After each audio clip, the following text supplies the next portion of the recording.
નમસ્કાર, હું છું હિના અને આપ જોઈ રહ્યા છો ઇન્ડિયા ન્યૂઝ ગુજરાતનું ખાસ બુલેટિન આપણું સુરત સમાચારની શરૂઆત કરતા પહેલા એક નજર કરીશું આજની હેડલાઇન્સ પર।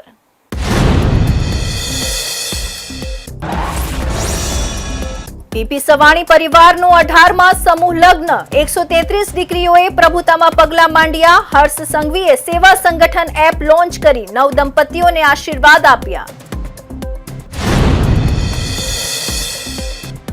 સુરતના વિરલ દેસાઈને સતત ત્રીજો નેશનલ એનર્જી એવોર્ડ, રાષ્ટ્રપતિ દ્રૌપદી મુર્મુના હસ્તે વિરલ દેસાઈ સન્માનિત। જેનિટેક્સને ઉર્જા સંરક્ષણમાં દેશભરમાં પ્રથમ સ્થાન।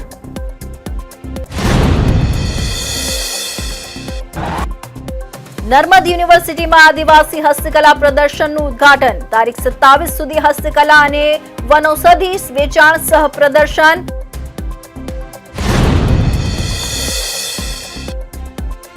અંગદાન મહાદાન અભિયાનમાં નર્સિંગ વિદ્યાર્થીઓ જોડાયા। વિદ્યાર્થીઓના પેઇન્ટિંગ પોસ્ટરોથી અંગદાન જાગૃતિ, એક વિદ્યાર્થી 100 પરિવારનો સંકલ્પ લેવડાવ્યો।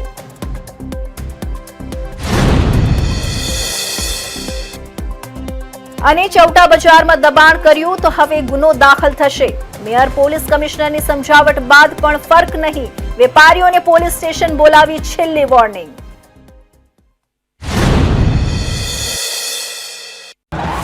અને હવે જોઈશું સમાચાર વિસ્તારથી।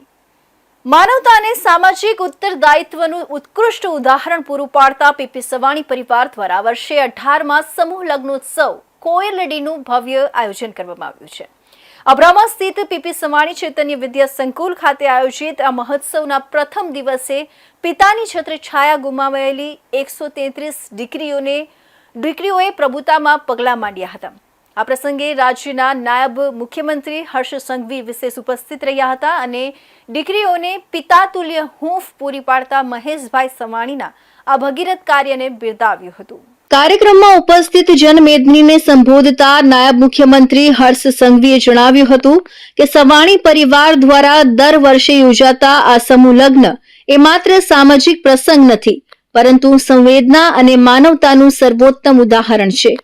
કુદરતે આ દીકરીઓને કદાચ તેમના પિતાથી વિખૂટી પાડી હશે, પરંતુ ભગવાને પિતા તરીકે મહેશભાઈ સવાણીને મોકલીને આ દીકરીઓના ચહેરા પર ખુશી અને જીવનમાં નવો વિશ્વાસ લાવવાનું કાર્ય કર્યું છે।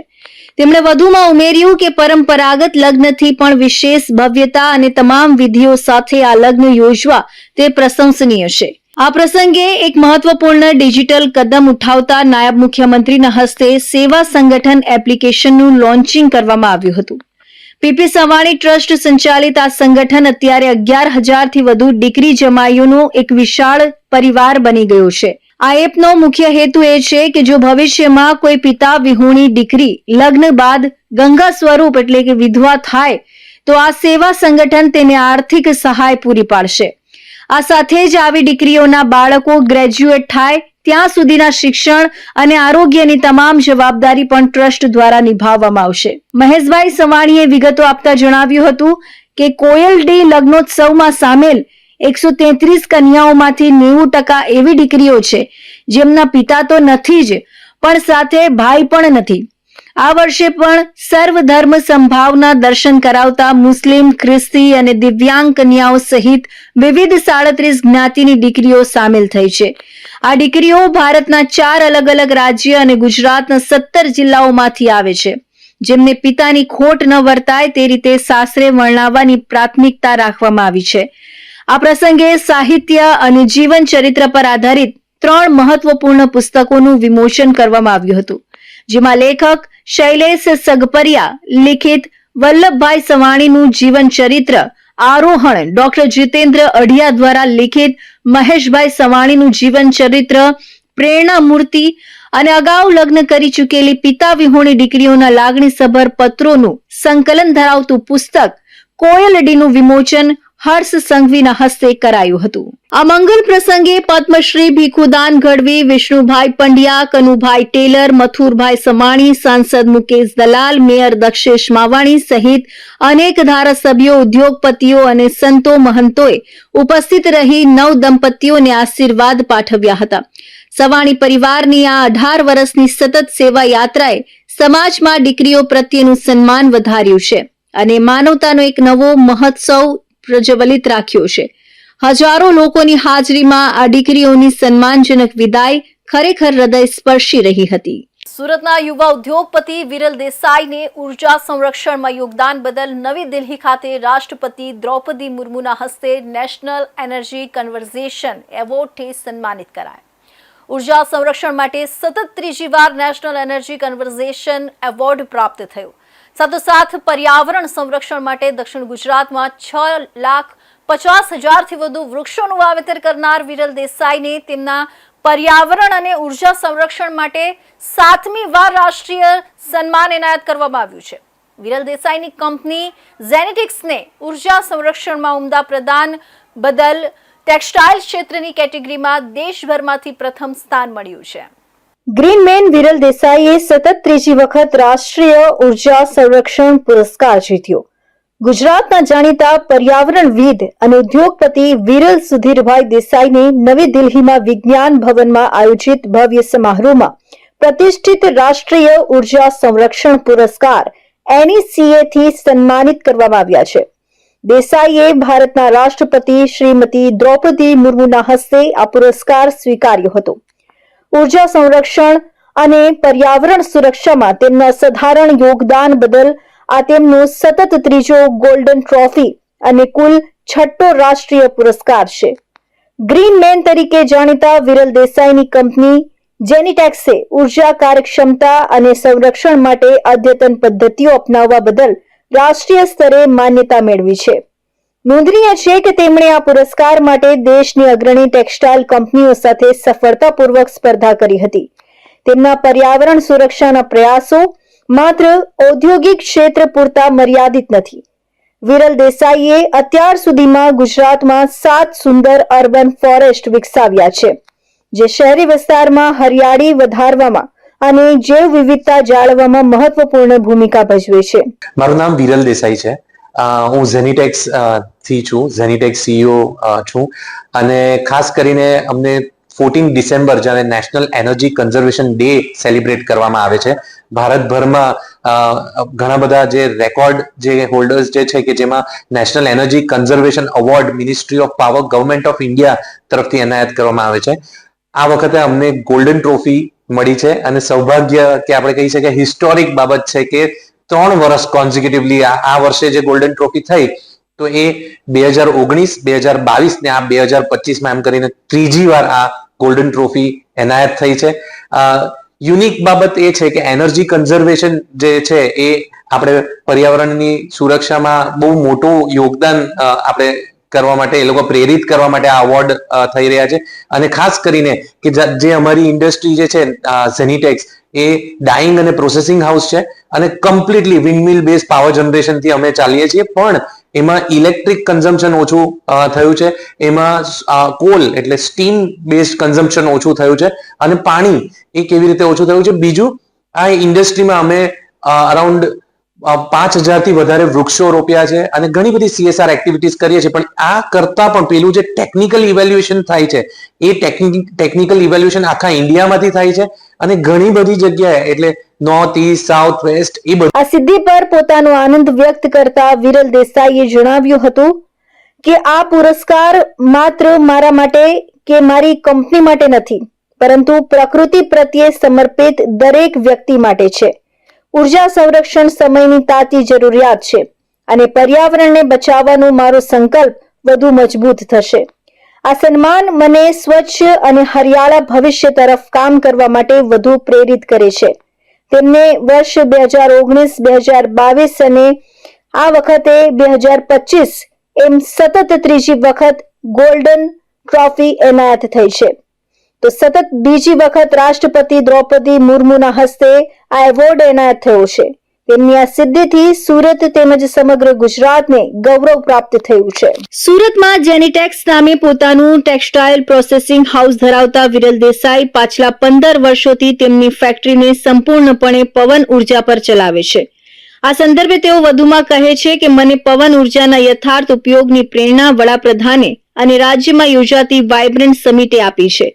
વાઇબ્રન્ટ ગુજરાત જેવી અનેક સમિટ્સના માધ્યમથી રાજ્ય સરકારે ઉદ્યોગોને ગ્લોબલ વિઝન આપ્યું છે અનેક પ્રકારની subsidy, zero carbon emission concept, અનેકવિધ પ્રોત્સાહક યોજનાઓ અને ઇન્ડસ્ટ્રીયલ ફ્રેન્ડલી નિયમો વડે મેં પરંપરાગત રીતે ચાલતા બિઝનેસને ગ્લોબલ કોર્પોરેટ ટચ આપવાનો પ્રયાસ કર્યો છે.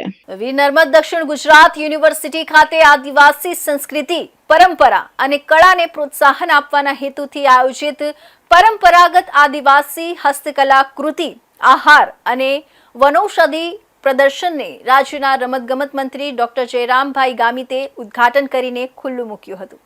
આ પ્રદર્શન તથા વેચાણ સહ આદિવાસી મેળો તારીખ 27 સુધી યોજાશે, જેમાં આદિવાસી હસ્તકલાકૃતિઓ, પરંપરાગત આહાર તેમજ વનૌષધિ આધારિત વિવિધ ઉત્પાદનો લોકો માટે ઉપલબ્ધ રહેશે. વીર નર્મદ દક્ષિણ ગુજરાત યુનિવર્સિટી ખાતે રમતગમત યુવા પ્રવૃત્તિઓ રાજ્યમંત્રી ડોક્ટર જયરામભાઈ ગામિતના હસ્તે આદિવાસી સંશોધન અને તાલીમ સોસાયટી, આદિજાતિ વિકાસ વિભાગ તેમજ નર્મદ યુનિવર્સિટીના સંયુક્ત ઉપક્રમે આયોજિત પરંપરાગત આદિવાસી હસ્તકલા કૃતિ, આહાર અને વનૌષધિ પ્રદર્શનને ખુલ્લું મૂકવામાં આવ્યું હતું. તારીખ 27 સુધી સવારે 11 થી રાત્રે 10 કલાક સુધી આદિવાસી હસ્તકલાકૃતિઓ અને વનૌષધિક ઉત્પાદનોનું વેચાણ સહ પ્રદર્શન કરવામાં આવશે. આ પ્રસંગે મંત્રી ડોક્ટર જયરામભાઈએ જણાવ્યું હતું કે વડાપ્રધાન નરેન્દ્ર મોદીના વોકલ ફોર લોકલ અને આત્મનિર્ભર ભારતના સંકલ્પને સાકાર કરવામાં આવા મેળાઓ મહત્વની ભૂમિકા ભજવે છે.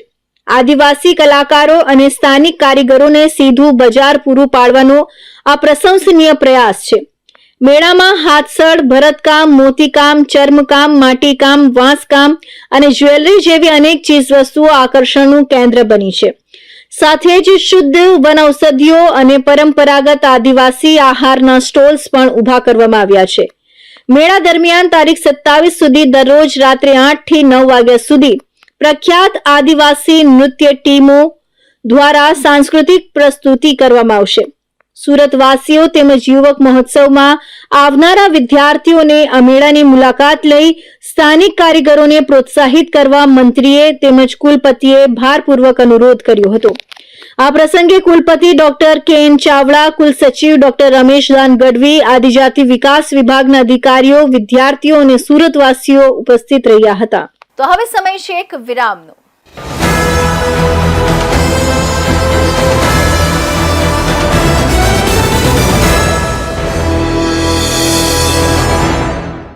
મુદ્દાઓ છે દેશના, પેનલ પર થશે ચર્ચા, વાતમાં થશે સ્પષ્ટ સંવાદ. અમે લાવીએ છીએ તમારા પ્રશ્નોને મંચ પર.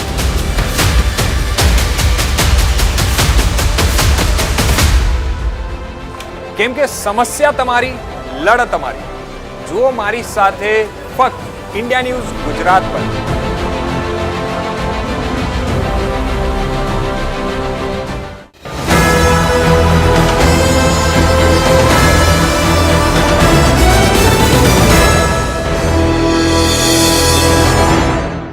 વિરામ બાદ ફરી આપ સૌનું સ્વાગત છે. અંગદાન મહાદાનના સંદેશને જન સુધી પહોંચાડવાના ઉદ્દેશ્ય સાથે સરકારી નર્સિંગ કોલેજ ખાતે વિશેષ અંગદાન જાગૃતિ અભિયાનનું આયોજન કરવામાં આવ્યું હતું. આ અભિયાનમાં કોલેજના 500 થી વધુ વિદ્યાર્થીઓ ઉત્સાહપૂર્વક જોડાયા હતા.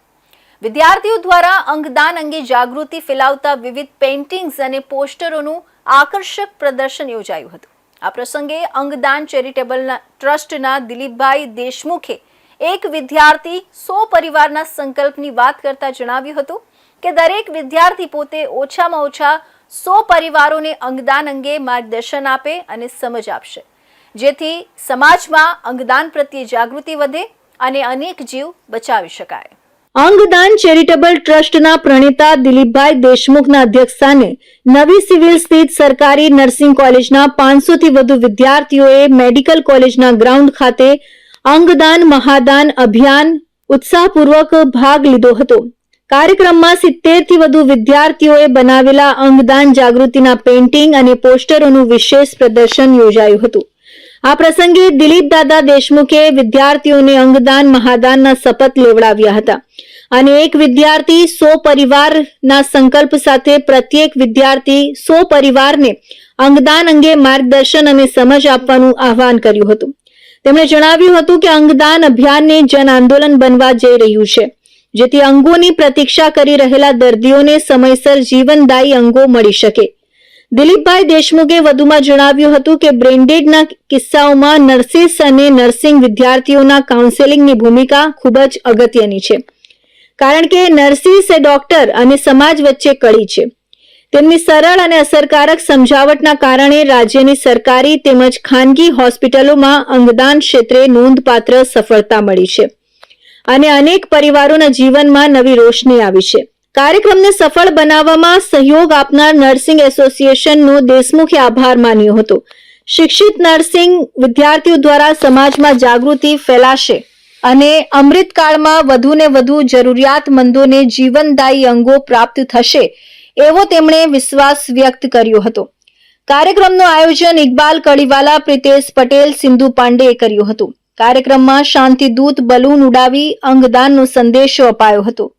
ભારત માતા કી જય, વંદે માતરમ તથા અંગદાન મહાદાન સૂત્રોના જયઘોષ સાથે સમગ્ર વાતાવરણ ગુંજી ઉઠ્યું હતું. આ પ્રસંગે dean doctor Jayesh Brahmbhatt, Priyanka Vrajeshbhai Unadkat, TB chest વિભાગના વડા ડોક્ટર પારુલ વડગામા, નર્સિંગ કાઉન્સિલના ઉપપ્રમુખ Iqbal Kadiwala, RMO doctor Ketan Nayak, nursing superintendent જિગીશા Shrimali, Stephy Macwan, Pritesh Patel, Sindhu Pandey, head nurse staff તેમજ વિવિધ નર્સિંગ કોલેજના પ્રિન્સિપાલો અને નર્સિંગ એસોસિએશન પ્રતિનિધિઓ ઉપસ્થિત રહ્યા હતા. સુરત શહેરના સૌથી વ્યસ્ત અને ઐતિહાસિક ગણાતા ચૌટા બજારમાં ટ્રાફિક અને દબાણની સમસ્યા હલ કરવા માટે હવે તંત્રએ કડક વલણ અપનાવ્યું છે. વારંવારની સમજાવટ છતાં પરિસ્થિતિમાં સુધારો ન આવતા પોલીસ અને મહાનગરપાલિકાએ સંયુક્ત રીતે વેપારીઓને છેલ્લી ચેતવણી આપી દીધી છે.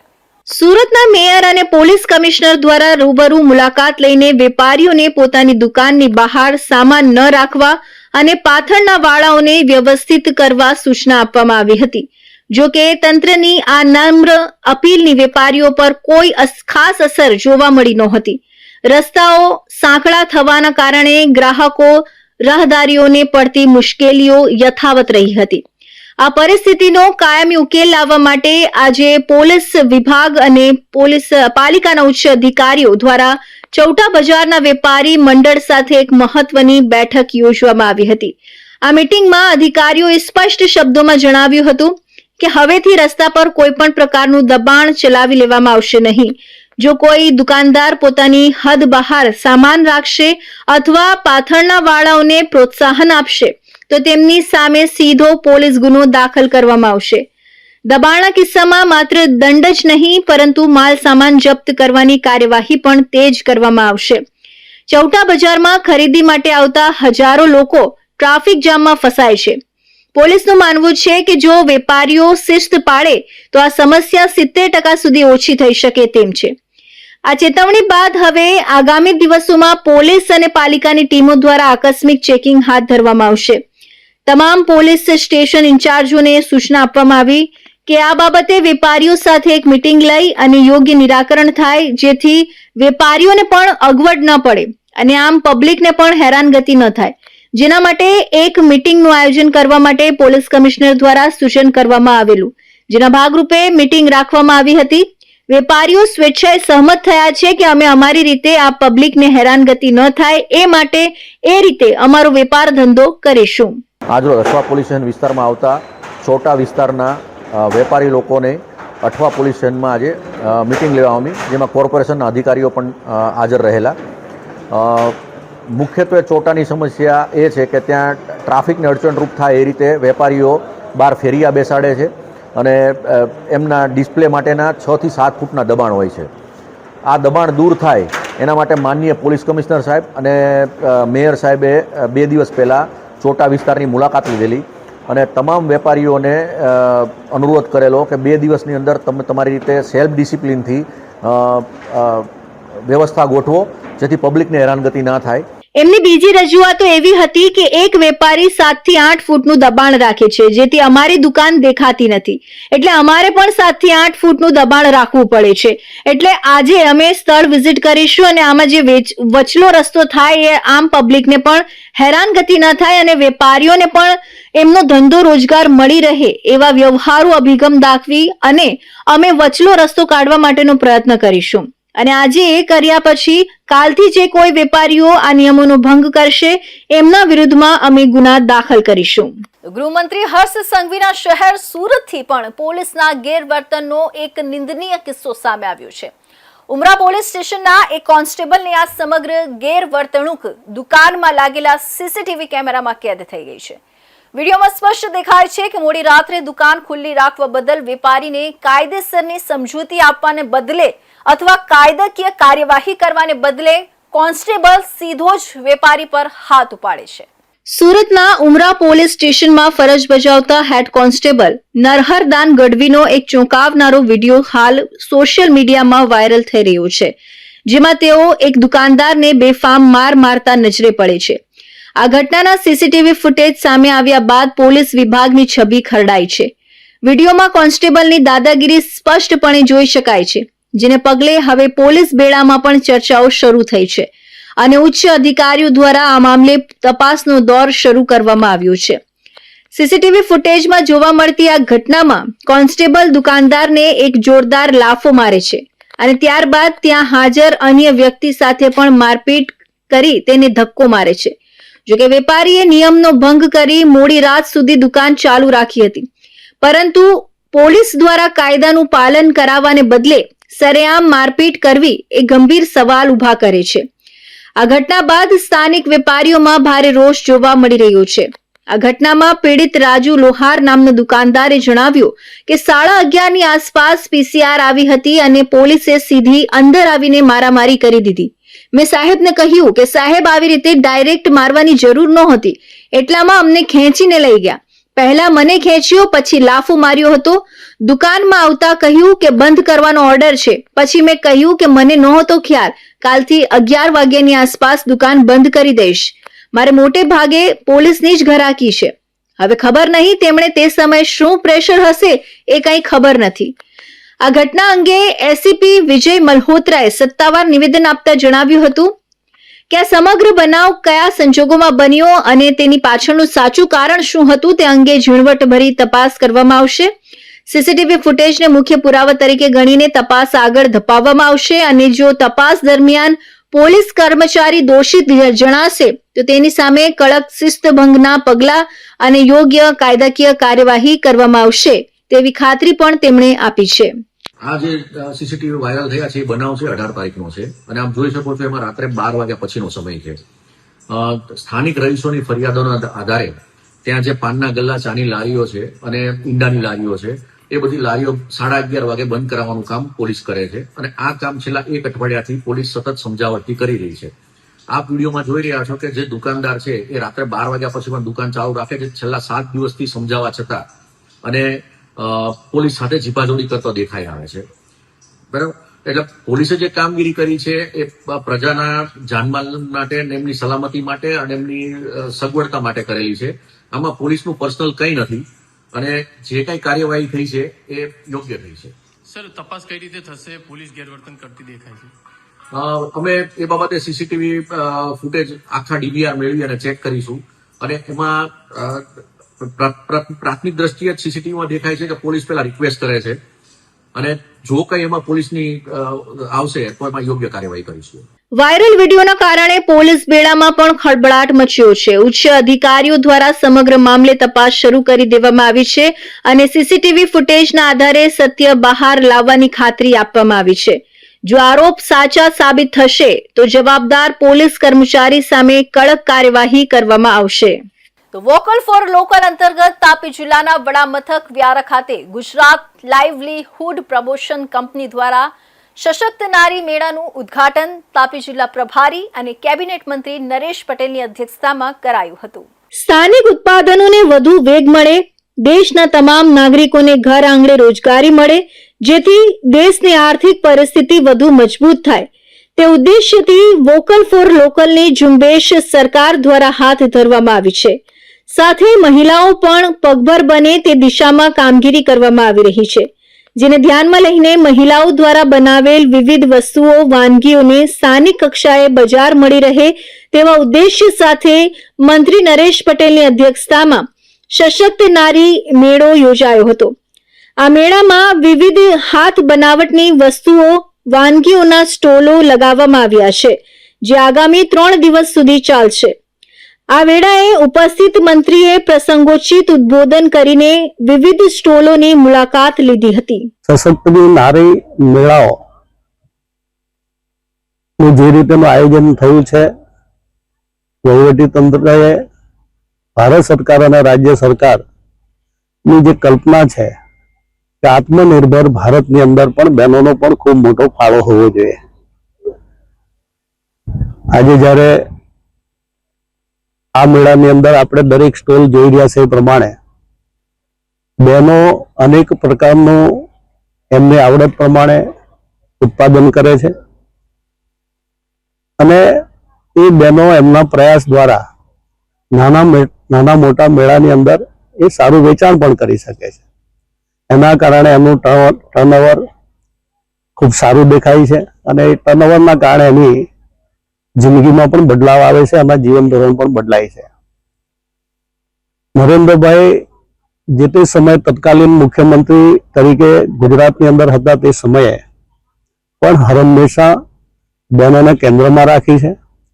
બહેનોને કેન્દ્રમાં રાખીને જ અનેક યોજનાઓ બનાવી છે અને આજે યશસ્વી પ્રધાનમંત્રી તરીકે જ્યારે દેશની અંદર કામ કરી રહ્યા છે ત્યારે આ દેશ આત્મનિર્ભર બની રહ્યો છે. આત્મનિર્ભર દેશની અંદર બહેનો પણ કેવી રીતે આત્મનિર્ભર બને, એમની સાહસિકતાને કેવી રીતે પ્રોત્સાહિત કરી શકાય એ દિશામાં પણ બંને સરકાર દ્વારા પ્રયાસો થઈ રહ્યા છે. આનંદની વાત એ છે કે તાપી જેવા જિલ્લાની અંદર પણ બહેનોનું કામકાજ ખૂબ સારું છે. ભવિષ્યમાં પણ એ આગળ વધશે, અનેક બહેનોને સાથે જોડશે. અનેક બહેનો જોડાશે ત્યારે દરેક બહેનોના ઘરમાં રોજગારી આવશે અને એ પ્રયાસ જ સરકારના હર હંમેશ માટે રહેવાના છે. ત્યારે આજે હું ચોક્કસ આપના માધ્યમ દ્વારા આ જિલ્લાના તમામ લોકોને કહું છું કે બહેનોએ પોતે ખૂબ મહેનતથી બનાવેલી કોઈ પણ વસ્તુ આપ ખરીદો. આપ ખરીદશો તો ચોક્કસ આ જ લોકોને રોજગારી, આપણા તાપી જિલ્લાના જ લોકોને રોજગારી મળશે. એટલા માટે જ આપણે કહીએ છીએ કે વોકલ ફોર લોકલ ને જો પ્રાધાન્ય આપવું હોય તો આપણી બનાવટ આપણે જ ખરીદીએ તો ચોક્કસ એનું માર્કેટમાં પણ આપણે કોઈ જગ્યાએ પણ જવું નહીં પડે.